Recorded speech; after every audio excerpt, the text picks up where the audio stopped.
Hi, I'm Gabrielle and I'm the oldest. My name is Julia and I'm the middle. Hi, my name's Alexa and I'm the youngest. I would say that my mom has helped create an environment of love in our house by instilling the value of faith within each of us. And what I mean by that is my mom, from the time we were little, has told us and made sure that we knew that we are loved regardless of the mistakes we make and the imperfections that we have, because we're human beings and we're not perfect, that we're loved by God and we're loved by her. And I would say that's the main thing that my mom has done to instill an environment of love in our house. I think that Mom has really created an environment of love in our house by allowing us to kind of turn into our own people and loving us even if we've chosen paths she didn't necessarily want us to choose. She's really loved us even through our mistakes, and I think that has really grown us to be different individuals and stronger individuals, and and has really grown us into making the right decisions as we've grown up and not. Well, Mom has really taught me how to love and create an environment of love in our house. Like, for example, every day when we wake up, she gives us hugs and kisses. She also shows us and sets an example of what love really is by telling us and reminding us every day what the definition of love is and how you can portray it. So I think that the first thing that my mom has done to really instill the value of faith within us is to understand the difference between religion and faith.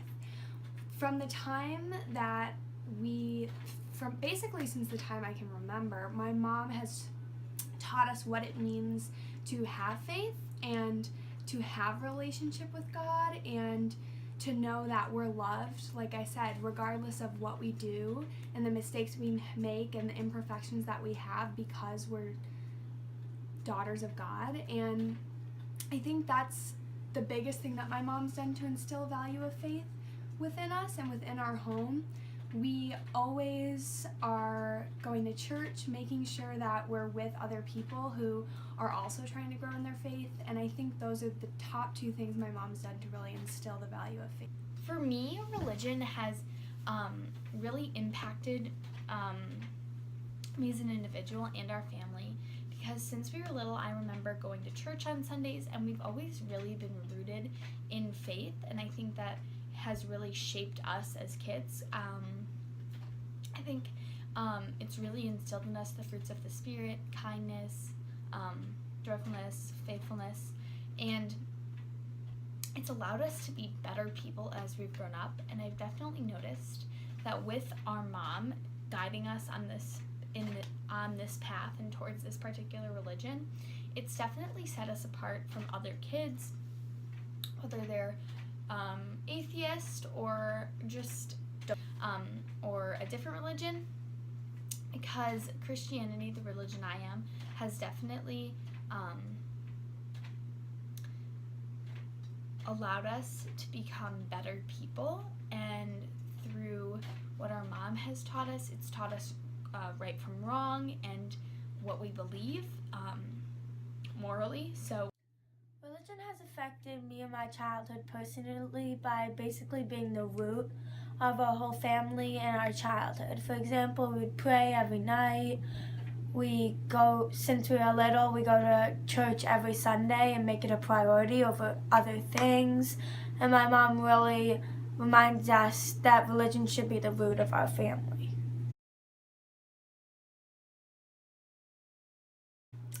I think this is a really interesting question, and it's one that we talk about a lot in our house: birth order and how birth order affects certain things within each of us. So I'm the oldest, and from the time I was little, I always wanted to kind of be in charge and kind of be my mom's helper.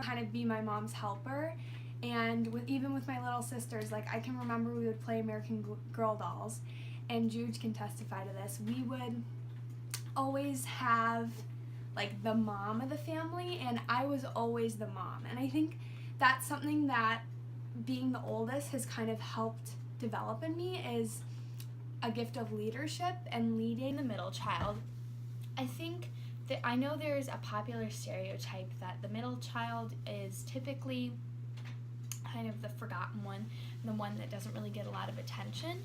And I have never really felt that way, which is, I think, how my mom has really catered to me particularly.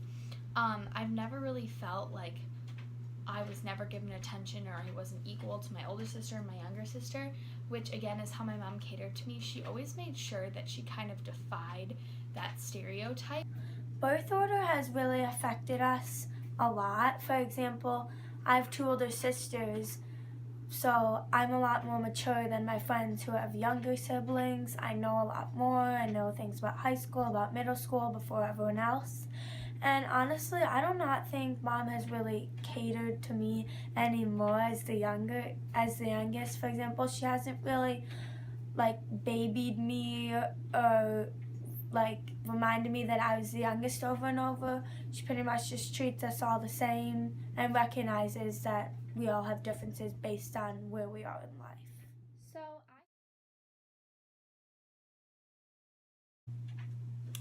So I picked a few of the same things that have affected me that also affected James McBride that he talked about in The Color of Water. And one of those things was, first of all, the birth order. And I picked this because I'm in the middle, and I've definitely noticed how birth order has shaped my older sister and my younger sister and my personalities. So I picked this because not only has it shaped mine, but I think that it also shaped James McBride's, and that was one of the things he kind of hinted at a lot throughout the story. So one of the examples of this that was in the text was when he talked about the hierarchy in his family and how there was kind of the older siblings and the younger siblings, and how as it went along, as the kids grew up, the older siblings would take care of the younger siblings and be the kings and queens, or kind of like the dictators-ish, and the younger ones would be the slaves. And I definitely related to this because I've definitely noticed that my older sister is definitely more of the leader of our family and kind of not bosses me and my younger sister around, but definitely guides us a little bit more than, say, my younger sister would do to my older sister. So I think that's definitely a birth order thing, just like James McBride. And another thing that I've definitely noticed that was similar in my life compared to James McBride's stories in The Color of Water was religion. He constantly talked about religion and how religion honestly really shaped him and Ruth, and how Ruth got through wasn't actually Christian at first, but became Christian, and this really resonated with me, so that's why I picked religion as another factor, because I've grown up with religion just like James McBride in his story. And my mom actually she's always been a Christian, but she didn't really become a Christian until we were born. And I think this definitely resonates with James McBride's story and with Ruth, because Ruth didn't really become a Christian until she met her husband, and essentially when she started having kids.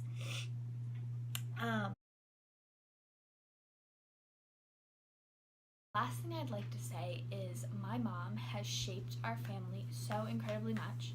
Our family has gone through a lot of hardships, but I think that my mom really has her head on straight and really is kind of just the rock, kind of like Ruth in The Color of Water. Ruth went through so many hardships. Both of her husbands died. She was a Jew married to 2 black men at different times, of course. She had a whole family of black kids. She lived in Queens. She had to essentially escape the South. She never graduated high school. Her dad was sexually abusive to her. Her mom was disabled. And obviously my mom is not a black mom married to a Jewish mom married to a black husband. But I think my mom has definitely gone through her fair share of hardships. And through it all, again, she's been a rock and has never really let this change her or change who she wants to be. she always kind of, again, like Ruth, has her head on straight and is looking forward. And she does let her past kind of shape who she is in the present, which I think has definitely shaped us too, because it's taught us not to live in the past, but not to just live in the future too. Kind of to build off your past and look at your past mistakes in order to become a bigger and better person. And I think that really shows the signs of a very mature person and a person that is comfortable with themselves. And I've never known my mom to be insecure with who she is or the life she's chosen, or even her kids. She's had faith in us from the beginning, and I think that's another thing that has allowed us to have faith in ourselves and really be the kids we are today. So this is just a tribute to my mom, this English project, my Color of Water project. I just wanted to say how much I'm thankful for her and how much she's really shaped my life through love, religion, not like catering towards our birth order or being middle, youngest, oldest, kind of shaping us from the people we are, not the order we're in, and kind of just always being the rock in our family and allowing us to grow and never really giving up on us, if that makes sense, when we don't make the right decisions. So, love you, Mom.